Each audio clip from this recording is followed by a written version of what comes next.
I am a gamer that is pretty late to the game, excuse my pun, when it comes to a lot of classics. I've heard of but not played games like Undertale, Terraria, Rust, even The Sims, if I'm gonna be completely honest, never touched The Sims. And I've come to love choice-driven story games like Detroit Become Human or Until Dawn. But there was one game that I kept hearing about, a game that kept getting rave reviews about its characters and its story and just how different your experiences could be, a game that people kept telling me that I'd love, but I just never quite got around to. Well, that is, until now.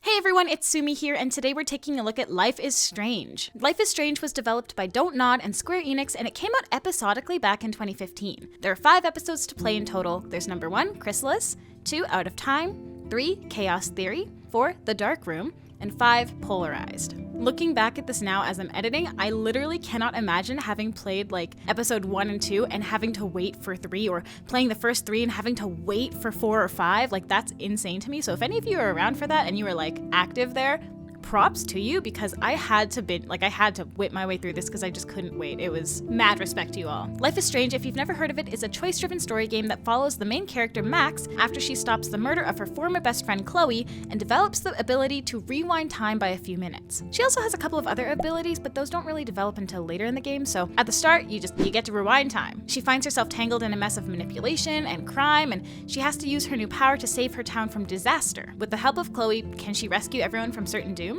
You as the player get to decide how the story plays out, choosing between different decisions and scenes, and even getting the opportunity to rewind and fix it if you get a result that you don't like. Build relationships, uncover conspiracies, and discover the dark underbelly of your small, unassuming fishing town. Now, that's kind of all I can tell you without spoiling it all, and this is a game that I actually really recommend going into without any spoilers. Somehow, I managed to be lucky enough to not see anything about this game before I played it, which is wild considering I played it almost 10 years after it first came out. There's a lot of things that I think are just going to be better to see and experience if you don't know how all of the options could play out, because then it's really truly your experience. And that's kind of my advice with a lot of story games, but it all depends on how you want to play it. For a game that came out almost a decade ago, I have to say that the graphics are pretty great. There is a remaster of Life is Strange that came out a couple of years ago, but I did end up playing the original and it still felt really good to play. Like, the lighting was great and the scenes were beautiful. I loved the art style.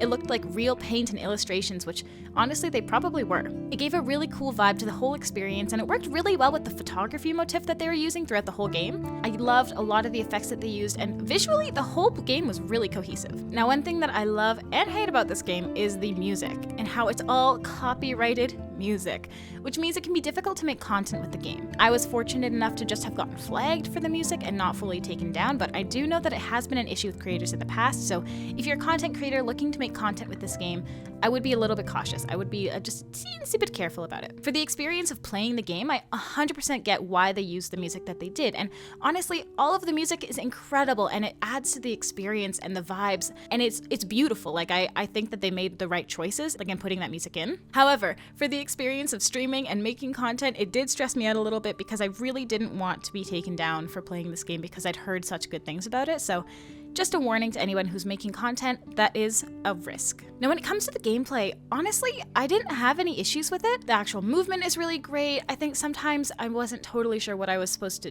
do, but that was more of a me thing, not a game thing. And I really liked all the choices that they gave us. Sometimes there were things that felt a little mundane and like, oh, does it matter if you get pancakes or eggs? But other times it was big choices that kept coming back later in the game, even if they didn't seem like big choices at the time. Like, do you choose to make fun of that girl or not? And that keeps coming back. Do you choose? I'm not going to spoil it, but I made one choice that kept coming back because I made the wrong choice and people kept mentioning it. And I was like, well, I'm sorry. I didn't realize that this was going to be a big deal when I did it, but whatever. But honestly, I kind of like that. I like that most of the choices you make have a real actual effect on the rest of the story and the characters and your relationships, because the relationships in this game are everything. I don't want to spoil too much about the story itself because, I just said it's best to go without spoilers, but I'll do my best. Yes, there's a lot of mystery aspect to it, and yes, there's a lot of exploration and stuff like that, but the main core of this story is relationship. It follows the relationship of Chloe and Max, and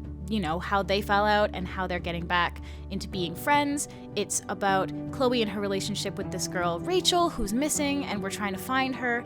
It's about Max and her relationship with this other guy, and what does that mean, and all of these different things. And honestly, as the player, you kind of get to choose what their relationships are. You can choose if the relationship between Max and Chloe becomes romantic, or if you want to keep it just platonic. You can choose whether or not her relationship with Warren becomes romantic or platonic. You can choose how these relationships play out, which is really unique. This game, I felt like I could never quite predict what was going to happen, which was actually super cool. I thought I knew what this game was. I went into this game, not gonna lie, thinking it was gonna be like a cute, cozy story game where everyone ends up happy at the end and everything is cool and fine and, we're just taking pictures. No. It was not cozy. It was not any of the things that I thought it was going to be, but it was amazing. It was brilliant and beautiful, and I am very happy with how the game went. It just was not what I thought it was. So if you're going into this thinking it's like a cute, romance, stop where you are. Stop. It's not that. It's not that. It's amazing, and you should go play it, but it's not that. Just prepare yourself. This game, like I said, is a choose your own adventure type game, so your experience is not going to be the same as anybody else's for the most part. But unlike a lot of other choice-based games, I think at least from what I know of what I've played, there's only really 2 major endings you can get, which is also kind of crazy because even though you make all of these choices throughout the game, there's still only 2 outcomes. And you kind of just have to be okay with that. I think this plays into the theme a lot because the whole game kind of plays on this idea of messing with time and messing with your choices, and can you go back and rewind time and change the choices you made to get something that you like better? And in real life, that's not how it works. In real life, you can't go back. In real life, you have to be okay with the choices you make because when you make them, they're set in stone. And I think that this game kind of plays on that because yes, you can go back in time and you can make all of these choices, but in the end, there's only 2 endings. And in real life, for all of us who don't have the ability to go back in time, that's just life. That's just what we get to deal with. Life is strange, Pardon the cringe of, saying the title, but I think that when you play the game and when you end, you kind of get that sinking feeling that even though you make all of these efforts to change certain events or to save certain people, the outcome is going to be the outcome. And that's just how it goes, which I think is just kind of like a cool way of ending the game because I think it's very on theme. And unlike all of the other choices that you can, choose one and see how it plays out and then rewind it, that final choice, you can't change it, which is bonkers. I truly, really recommend this game to anybody who loves a good story game. Anyone who likes those choice-based story games, you're gonna like this one because it's beautiful, the choices actually matter, you actually come to enjoy the characters, mostly, depending on how your choices go. You can make choices that make you very much dislike them, but you can make choices that make you absolutely fall in love with these characters and really care for them and want them to succeed and want to see them thrive. And it's an amazing, amazing experience. And you're not gonna believe this because I actually didn't when I just went to look it up. This game is only $20 USD, which is I'm actually kind of stunned by that because this game is so good. I was expecting it to be something like $40, $50.